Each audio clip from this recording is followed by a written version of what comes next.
Bonjour. Dans cette capsule, nous allons parler du module développement de Lightroom.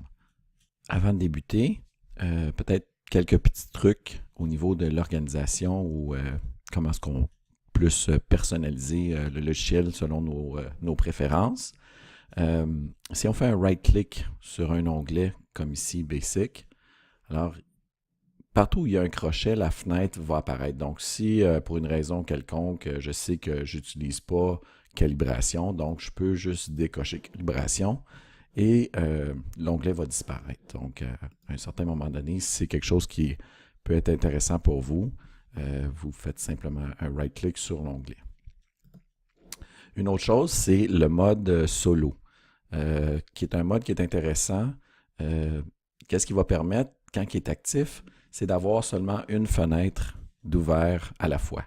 Donc, aussitôt que je choisis un autre onglet, ça va être cet onglet-là qui va être actif et le reste va se fermer. Si on n'est pas en mode solo, c'est que l'onglet va rester ouvert et à un certain moment donné, on va scroller, on va descendre longtemps avant d'aller chercher nos fonctions. Donc, très intéressant, le mode solo. Une autre petite fonction intéressante dans Lightroom, avant de commencer justement le module développement, une fonction qui peut être intéressante, c'est créer des copies virtuelles. Alors, on sélectionne notre image et on fait un right-click dessus et on va aller faire Create Virtual Copy. Alors, qu'est-ce qui se produit à ce moment-là? C'est Lightroom va créer une copie virtuelle. Donc, ce n'est pas un dédoublement du fichier. C'est simplement, dans le fond, le fichier des instructions pour les modifications de l'image qui va être copié. À ce moment-là, on aurait l'équivalent de deux images et on peut appliquer deux développements complètement différents sur les deux images. Un exemple, on pourrait avoir une photo en couleur, développée en couleur, puis un autre en noir et blanc. Et on peut avoir comme ça un regroupement de plusieurs images développées de différentes façons et d'avoir un visuel toujours sur ces différents développements-là. Et question de s'organiser encore plus, qu'est-ce qu'on pourrait faire? Parce que si on crée beaucoup de copies virtuelles, à un certain moment donné, notre film strip va devenir immense. Alors, qu'est-ce qu'on peut faire? C'est on peut simplement stacker les images. Donc, on les sélectionne. On fait un right-click. On va aller dans Stacking. Puis on fait Group into Stack. Donc à ce moment-là, on a seulement un onglet, une image, mais nos photos sont là.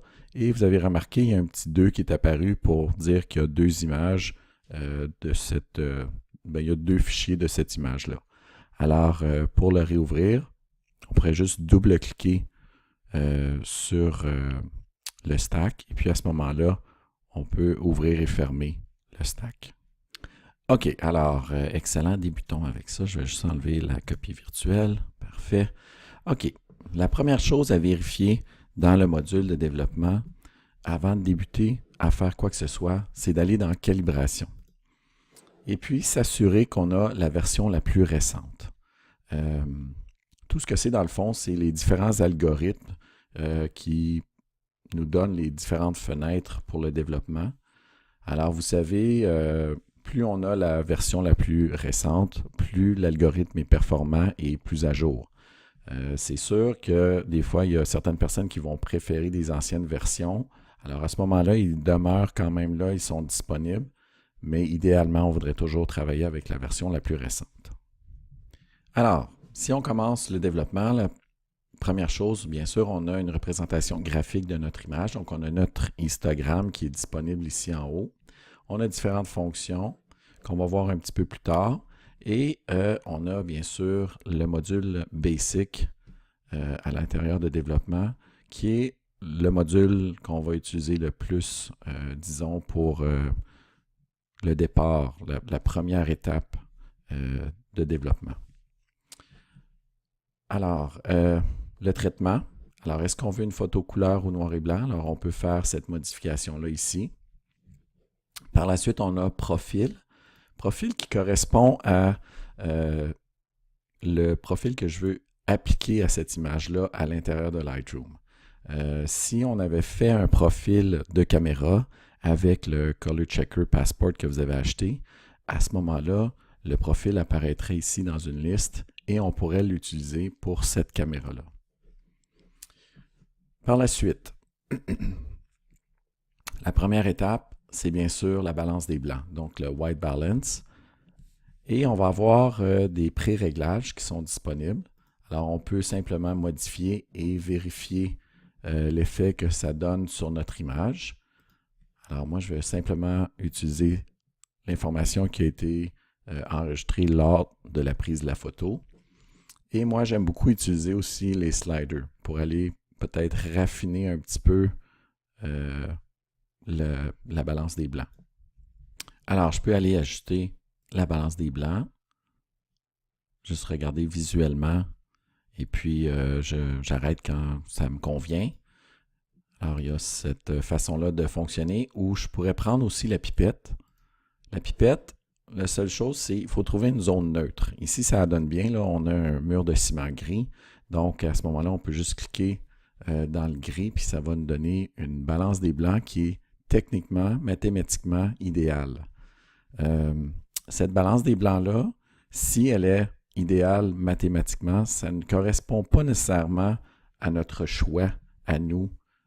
Faut savoir là, que la balance des blancs, oui, c'est important qu'elle soit bonne, mais on peut pas la tricher, mais la varier un petit peu en fonction de nos goûts à nous.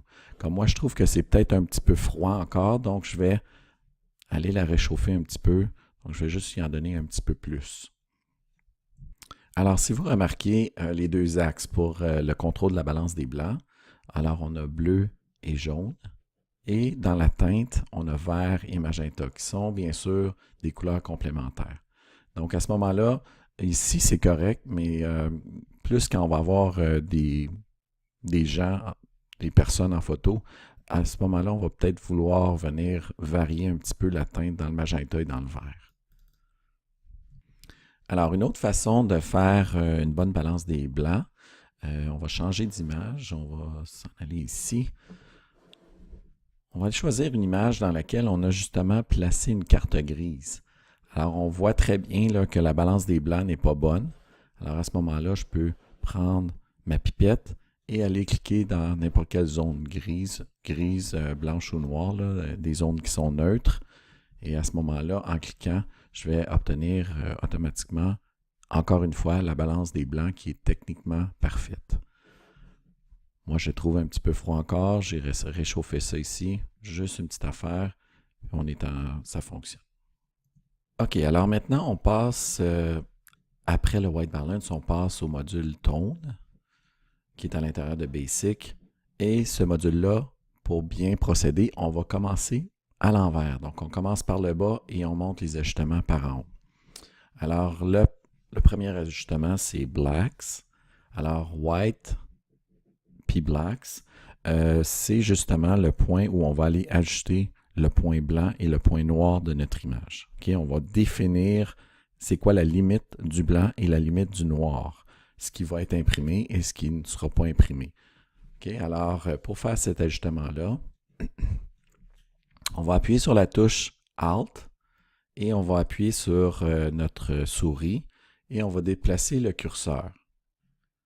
Okay, alors, à un certain moment donné, vous allez voir des formes apparaître comme ça. Alors ça se trouve à être un noir pur dans mon image. Donc, un noir qui, si j'imprimais cette image-là sur une imprimante, l'imprimante déposerait des encres noires pures. Il n'y aurait aucun détail. Okay, alors, on veut en avoir dans certaines zones, mais pas énormément. Donc, moi, je le mettrai à peu près ici. Puis si je relâche, vous allez voir en même temps l'ajustement. Donc, ça correspond à cette zone-là qui va être noire complètement. C'est pas grave parce que justement, on remarque là qu'on est vraiment situé dans un tissu, puis c'est profond, donc il n'y a pas de lumière qui a pu aller là.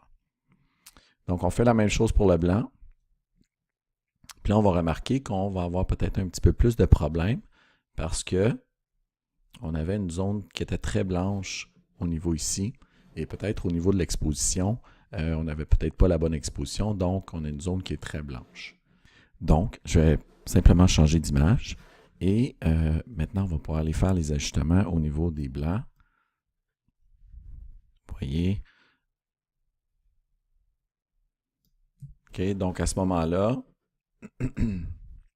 tout ce qui est blanc dans l'image présentement va, lors de l'impression, il n'y a aucune encre qui va être déposée dans ces zones-là. Ça va être vraiment le blanc du papier. Par la suite, Shadow et Highlights. Shadow, c'est vraiment l'ajustement des basses lumières. Donc, on veut justement aller chercher le détail qu'on a peut-être perdu dans les ombres. Okay? Et Highlights, c'est la même chose.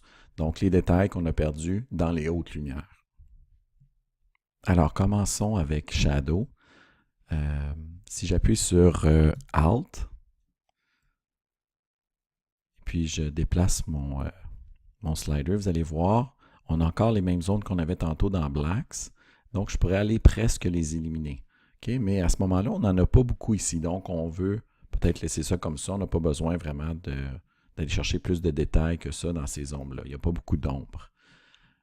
Pour les highlights, si vous regardez dans cette zone-là ici, okay, à ce moment-là, vous allez voir une différence. Vous voyez, je suis capable d'aller éliminer complètement. Donc, si on regarde, vous voyez, je vais chercher du détail dans les hautes lumières. Alors, on va faire un ajustement.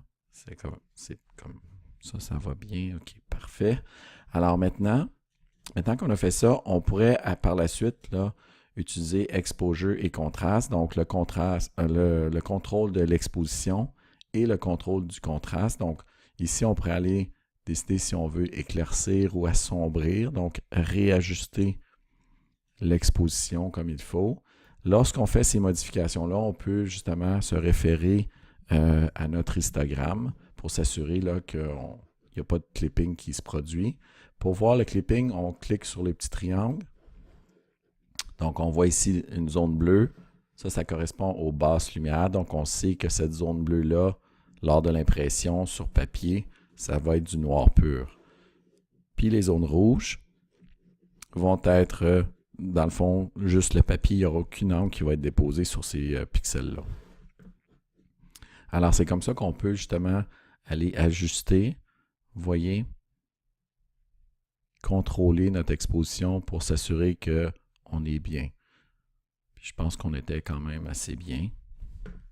Puis au niveau du contraste, ben là, on va pouvoir aller augmenter ou réduire le contraste, tout dépendamment. C'est rare qu'on réduise du contraste, mais on va pouvoir aller augmenter le contraste un petit peu dans ma scène. Parfait. OK, pour la partie présence dans l'onglet Basic, dans le développement, on va changer d'image. On va aller chercher d'autres choses. On va reprendre cette image-là. OK, alors, Clarity. Clarity, ce que ça fait, c'est ça augmente le contraste dans les tons moyens. Donc, ici, dans Tone, on a un slider qui contrôle le contraste. Donc, je peux augmenter mon contraste dans mon image. Mais Clarity vient, lui, augmenter le contraste dans la partie centrale de mon histogramme. Okay? Je ne sais pas si vous remarquez qu'est-ce qui se passe à mon contraste, à mon histogramme quand je bouge le contraste. Okay? Mais là, maintenant, je vais aller ajouter du Clarity. Donc, ça ajoute du punch. C'est pas tout le temps bon, surtout quand c'est des portraits. On ne veut pas nécessairement jouer avec le Clarity, mais dans une scène comme celle-ci, ça convient très bien. Okay? Alors, on peut ajouter du Clarity. Il faut faire attention pour ne pas trop en ajouter non plus. Okay? On veut juste rajouter un petit kick, un petit punch à notre image. Par la suite, on va aller choisir une autre image. Juste un instant. On va aller dans un exemple pour justement différencier Vibrance et Saturation.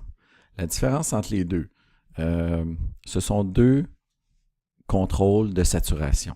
Saturation des couleurs. Donc, le meilleur exemple, c'est si j'augmente saturation, vous voyez le gilet bleu qui ressort beaucoup plus. Donc, j'ajoute, on dirait, de la vie aux couleurs. La différence entre saturation et vibrance, c'est que Adobe a créé un algorithme qui tient compte des teintes de peau.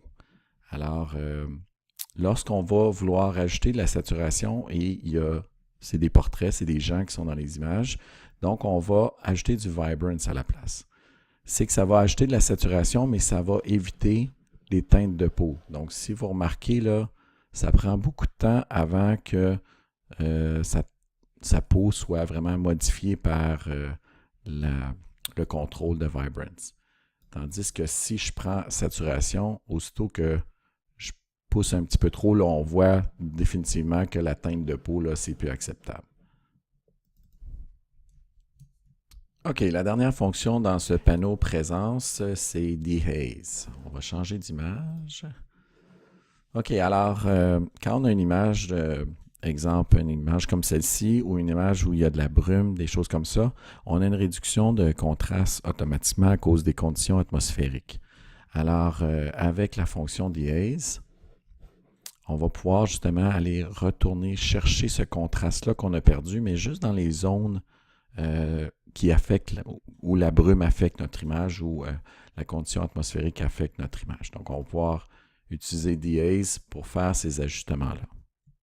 Alors, quelques outils qui sont utiles justement quand on fait du développement, c'est bien sûr d'être capable de comparer. Alors, on va changer d'image. On va dire que je vais vous donner des exercices à faire et je vais vous donner une image référence et un fichier RAW que vous allez devoir essayer de développer le plus proche possible. Alors, à ce moment-là, on peut justement utiliser cette fonction-là ici qui va nous permettre d'aller déposer un fichier de référence et par la suite de choisir notre image. Alors, on voit les deux images et on va pouvoir développer et comparer en même temps. Alors ça, c'est un outil qui est intéressant. Un autre outil qui peut être intéressant aussi, c'est juste comparer. Alors à ce moment-là, lorsqu'on va commencer à faire des modifications à notre image, celle de gauche correspond à l'image originale et celle de droite correspond aux modifications que j'apporte instantanément. Donc, si on revient au mode normal, une fois qu'on a terminé notre développement, là maintenant on pourrait aller utiliser l'outil de recadrage. Okay, alors le petit carré qui est ici. Et on va pouvoir justement recadrer comme on le désire, avec les proportions qu'on désire. C'est libre à nous. Mais aussi, c'est important de savoir qu'il y a des proportions existantes en photographie qui sont très populaires. Alors 4 par 6, 5 par 7, 8 par 10, 1 par 1 qui correspond au bon vieux proportion d'Instagram. Alors le carré. Alors ces proportions-là sont disponibles ici dans cette fenêtre et on peut les choisir et par la suite inverser nos cadrages, recadrer et une fois que c'est terminé, on fait juste cliquer sur Done ici en bas. Donc ça, c'est pour l'aspect, le ratio, c'est possible dans le recadrage avec la fonction là, justement Crop. Aussi, on peut, dans cette fenêtre-là, corriger l'angle. Alors, si on n'avait pas tout à fait le bon angle ou si notre horizon est croche, on va pouvoir aller corriger ici. Une fonction qui est simple aussi, si on fait juste sélectionner l'outil, tracer une ligne sur notre horizon, et à ce moment-là, il va y avoir une correction automatique. Donc, on va replacer ça comme il faut. Et on va cliquer Done. Et on va avoir notre recadrage. Un autre outil qu'on peut utiliser dans Lightroom, c'est justement les presets. Okay, alors, on peut créer des presets qui vont faire en sorte que ça va accélérer le processus de développement et accélérer, bien sûr, les opérations. Surtout si vous remarquez des choses au niveau de votre caméra, comme je vous ai déjà donné l'exemple, vous remarquez que à chaque fois que vous développez vos images dans Lightroom, vous ajoutez tout le temps 10 de contraste à toutes vos images parce que vous trouvez que votre caméra ne met pas assez de contraste. Donc, vous savez que par défaut, vous aimeriez ça ajouter 10 de contraste à chaque image. Donc, vous faites simplement mettre le contraste à 10. Et par la suite, on va aller dans Preset, sur le petit plus, et on va créer un preset. On va aller choisir simplement le contraste. Et on va le nommer bien sûr, contraste plus 10. Oui. Et on va faire Create. À ce moment-là, le preset va apparaître ici et vous allez pouvoir l'appliquer. Si on retourne au module Import, on va dire qu'on fait une importation. Vous allez voir ici dans Apply During Imports. Maintenant, dans User Preset, j'ai contraste plus 10. Alors, je vais pouvoir sélectionner ce preset-là et l'appliquer à toutes mes nouvelles images que je vais entrer dans Lightroom. OK, alors on retourne au module développement. Alors, on a fini avec Basic.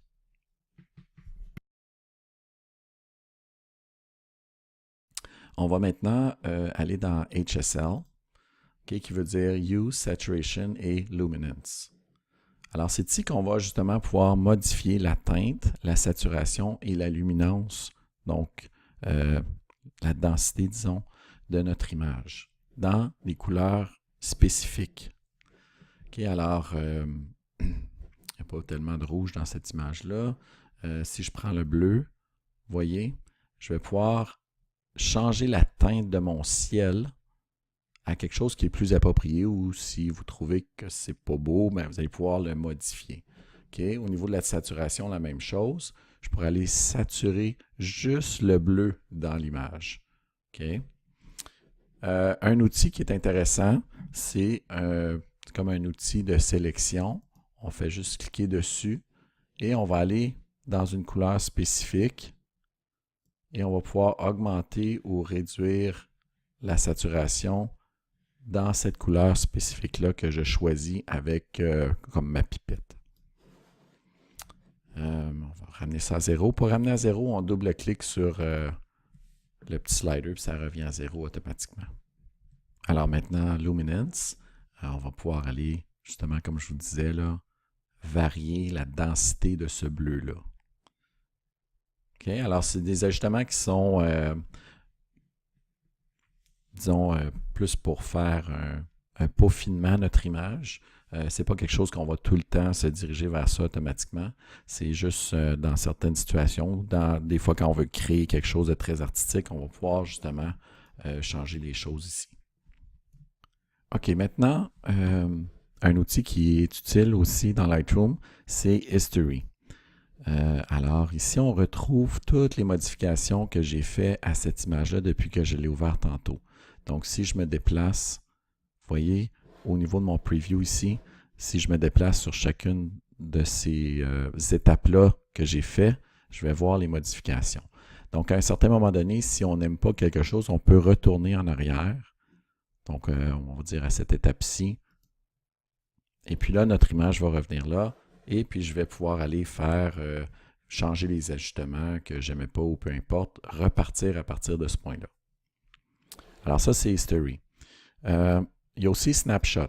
Snapshot, c'est que ça me permet de prendre des photos à certaines étapes de mon développement et de voir la progression. L'autre avantage d'un snapshot, un petit peu comme la copie virtuelle, okay, je vais pouvoir créer comme une version noir et blanc et une version couleur et imprimer les deux et passer d'un à l'autre assez rapidement. Okay, alors, pour faire un snapshot, ce n'est pas compliqué. On se rend à l'étape où on est rendu, puis on fait juste appuyer sur le plus. Il y a une fenêtre qui apparaît. On nomme ce snapshot-là final, on va dire. OK, puis on va créer le snapshot. Donc là, maintenant, il y a un snapshot final qui est apparu parce que c'est l'image comme je l'aime ou c'est l'image finale.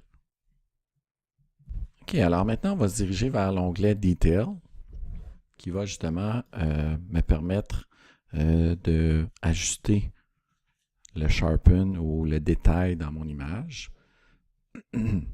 Alors, le sharpen, qu'est-ce qui se passe exactement là? C'est Lightroom pour augmenter la netteté ou l'illusion de netteté, va simplement augmenter le contraste dans le contour d'une forme. Okay? Donc, sur le contour d'une forme, on va simplement, sur la simple ligne, là, augmenter le contraste à cet endroit-là.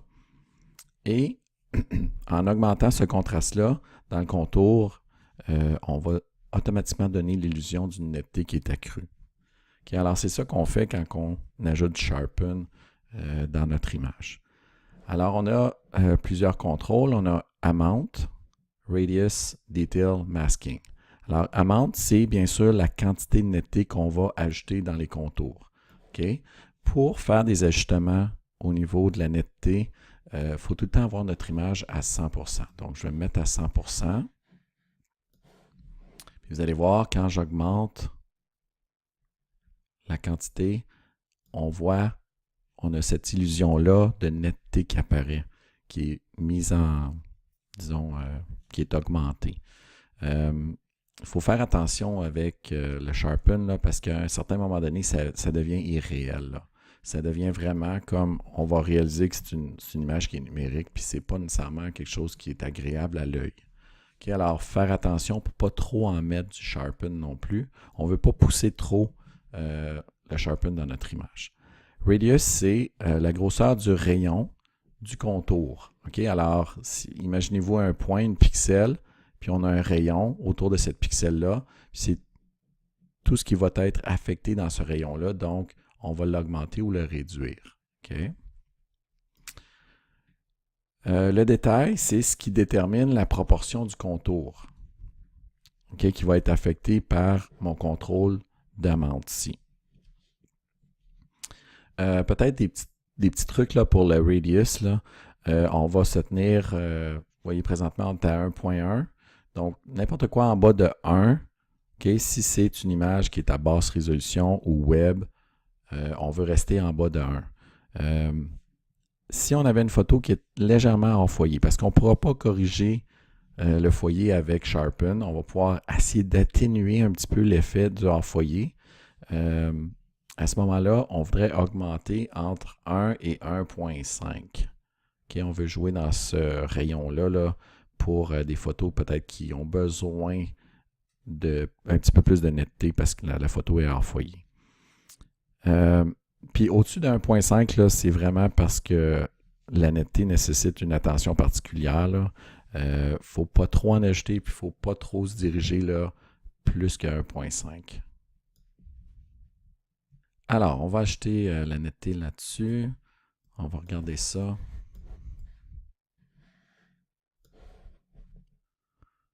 Je pense qu'on n'a pas besoin de tant que ça. OK. Masking, qu'est-ce que ça va faire? Si vous appuyez sur Masking et vous appuyez sur Alt en même temps, tout ce qui est blanc va être affecté par cette correction-là. Tout ce qui est noir ne sera pas affecté par cette correction-là. Donc, c'est comme on peut un petit peu rendre la netteté à certains endroits dans notre image. C'est peut-être mieux avec un portrait, on va dire. Si on prend un portrait, on va juste remettre ça à 100%. Bon. Juste pour... normalement, on le ferait à 100%. On peut le faire à 100%, tiens. On va juste aller dans les yeux. C'est ça qui est très important pour un portrait. C'est vraiment la netteté dans les yeux. Donc, encore une fois, on ne veut pas trop en ajouter. Qu'est-ce qui se passe surtout avec du portrait, c'est qu'à un certain moment donné, on voit que les pixels là, commencent à cruncher, commencent à se défaire, puis on voit que c'est pas réel.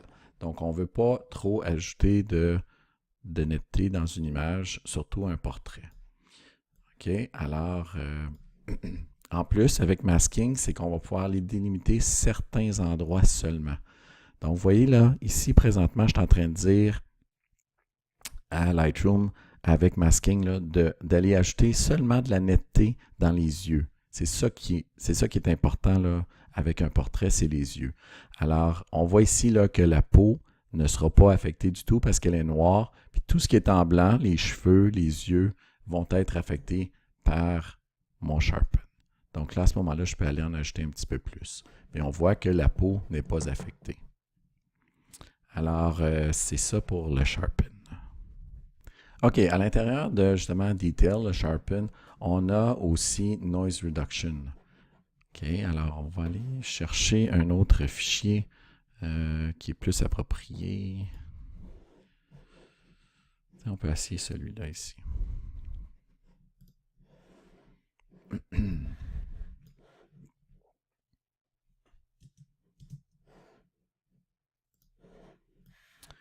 OK, alors on voit très bien là, dans ce fichier ici là, qu'on a beaucoup de bruit. OK, c'est vraiment extrême là. Faites exprès pour qu'on voit la différence là. Alors la première chose qu'on veut faire, c'est corriger, enlever le bruit de couleur. Parce qu'il y a deux types de bruit qui existent, du bruit de densité et du bruit de couleur.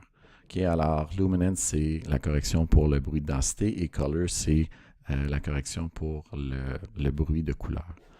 Alors, le bruit de couleur, c'est ça ici. On voit qu'il y a des pixels qui se suivent, se succèdent, sont une à côté de l'autre, mais ne sont pas la même couleur. Pourquoi? Parce que le capteur a eu de la difficulté à saisir l'information, donc automatiquement a été aléatoirement à mettre des valeurs qui ne correspondent pas nécessairement à la réalité.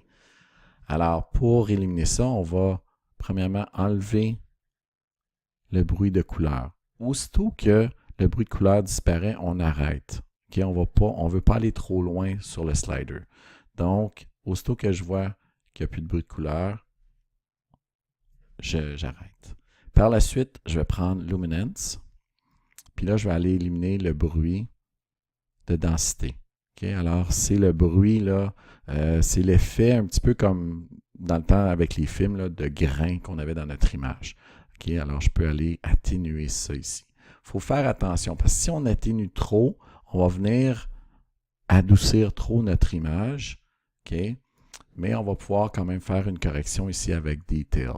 Okay? Mais faire attention. Puis comme je vous dis, là, cette image-là, c'est vraiment extrême parce que je voulais vous démontrer l'effet visuel. Alors, c'est ça pour l'instant pour l'onglet Detail.